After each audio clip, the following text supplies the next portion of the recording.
Over the last 16 years of owning and operating a private health and wellness club, I've seen over 20 relationships end in marriage. People that met in the gym. I've also seen so many epic fails, it's too many to count. So while most people's primary reason for joining a gym isn't to find romantic love, it's absolutely a possibility, and I think that's wonderful. I'm here today to share 3 evidence-based tips for how to find romantic love in a healthy way. I'm Spencer Nix, and on this channel, we discuss the art of radical health and athlete design. And if you're new here, I own and work in a private fitness facility, but my academic background is in behavioral science. That means when you put those two together, it's this wonderful petri dish of seeing how people act and respond in several situations involving their health. I'm really excited to share some observations and inferences from 16 years, 20 marriages, and no joke, thousands of human social interactions in the gym. Now, a little bit of a background about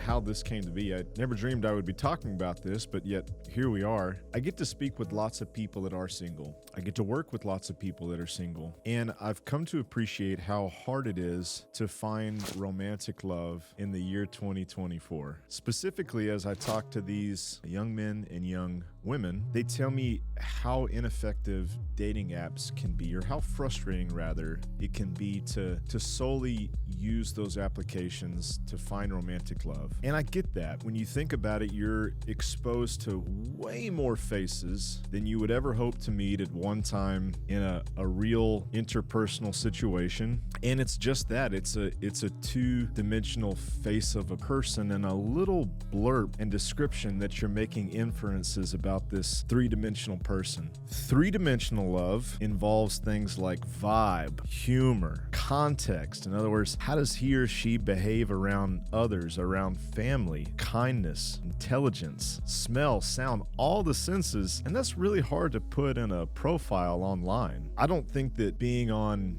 dating apps is a bad idea, but I could make a strong case and argument that it's not going to be for everybody and not everyone will find success. So look, if you can signal online that you just got out of a charity meeting and ran into a fellow Harvard grad and you just so happen to accidentally flash your Rolex in the picture, I really like your chances of finding romantic love online. For the rest of us, it would probably make sense to diversify our social investments, so to speak. So if that's the case, and I think that it is, let's get into some evidence-based tips. These are things that I have observed over the years, and if you follow this, I think that it will go well for you if this is something that comes onto your radar. Number 1 is get fit. It's like, yeah, no shit, right? A coach is talking to you about what you should do to be romantically successful in a gym. But I want to break that down a little bit because it may not be exactly what you think. Get in really good shape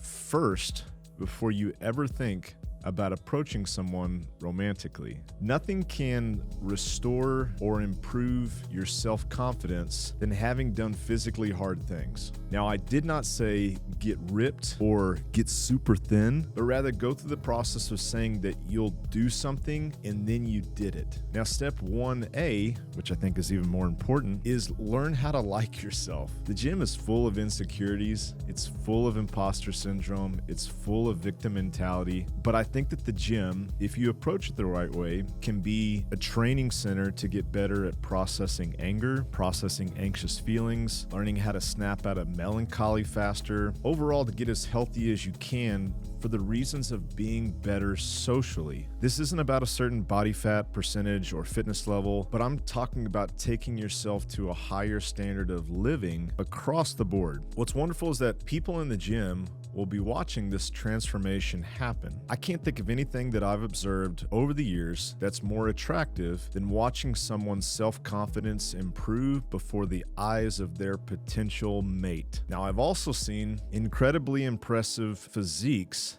not really go through this full transformation. When I use the word transformation, I mean that they've learned new behaviors and they consistently do them, i.e. like liking themselves. They came in lonely and they left with a great selfie bod, and only that, they're still lonely. So the first thing that you have to do is use the gym for my guess is primarily the reason that you came here in the first place, is to go through a transformation yourself. There's no downside to that. Now, to continue this, step 2 is to get really good at talking to people. We had an episode this previous week where we talked about social health, and I'm convinced that an integral component of that is getting good at the art of conversation. Physical fitness and social health in 2024 are way more connected than I think that they ever were. And so let's talk about, in this context of social health, what's in your control and what's not in your control. Here's what's not in your control. You can't control how attractive you are. Sorry. You also can't control whether someone else finds you attractive, right? Those things are things that you're probably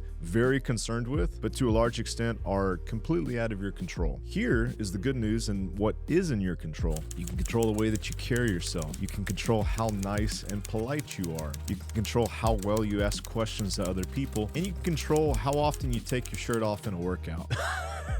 The last one is only partially a joke. Look, I haven't done the statistical analysis, but I wonder if there's a correlation between loneliness and the amount of shirt removals in the gym. I'm just postulating a theory, but if you're in an air-conditioned gym and it's 60 degrees outside and you just started to work out, maybe leave something to the imagination, you know what I'm saying? Back on track. If you found someone that you find attractive in the gym, my advice to you after thousands of observations is to play the long game. Too many times I've seen people, the second they see somebody that's good looking, beeline it up to them and do something that potentially ruins their chances with this person. There's a reason that romantic comedies are 2 hours long. This stuff takes time and it's hard. This thing that we're talking about is not easy. It's hard, and we're really not in a rush. What I've observed is that those that are lighthearted, those that lead with subtle hints of humor as well as kindness, go a long way in being popular with potential mates. I've also observed that those that are too serious in the workouts, too forward in their approach to those of potential interest, or those that are too focused on what they want instead of socially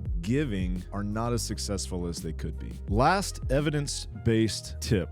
If you're so lucky to socially connect with someone who you think that there is some romantic potential, take it slow. Take the courting process slow. Now, you can call me old-fashioned, but I've observed 2 things over the years. First impressions are often wrong, and you can't really communicate everything about yourself in a gym setting. Just because you find someone attractive isn't carte blanche to jump right into a romantic relationship with them. Let them court you, and take it slow when you've started to go on dates. You never know what could happen. Secondly, most gyms now are a community. It's not you going in with headphones and doing your own thing. There's this tribe of people that see themselves in each other on a regular basis. If the relationship you're pursuing doesn't work, and there's a good chance that it won't, you will earn a reputation for how you treated that person and how you ended things, and you will most likely continue to see that person because you don't want to quit the gym. That's wildly different than being on a dating app. That's wildly different in being in some one-time social in-person institution. You're going to be repeatedly exposed to this person. So in summary, use the gym to first get in good physical and I would call it emotional shape as possible. There's no downside to that. If that's all you get, hey, that's what the gym was designed for in the first place. As you enter into a new social environment, take your time to get to know people. Realize that that's a part of this. You want to interact. You want to be kind and clever with those that you're around, and you want to see, honestly, who responds to your weird brand of humor. If you find someone to pursue romantically, do it in a way that you would be proud for every single move to be broadcast on Twitter as you are doing so. As we close, if you're a single adult who's joining a new gym with a new coach as your ally, let them know that this is on your radar. Too many people have crashed and burned here because they think it's desperate to mention that. It's not. It's one of probably 3 places promises that you're going to meet someone in person. Say it like this: hey, I'm really here to improve my physical health, but I'm also open to improving my social health. I want you to know so that you can hold me accountable if any kind of romantic connection happens here. And the coach will say, Roger that. We're on the same page. And in closing, to quote the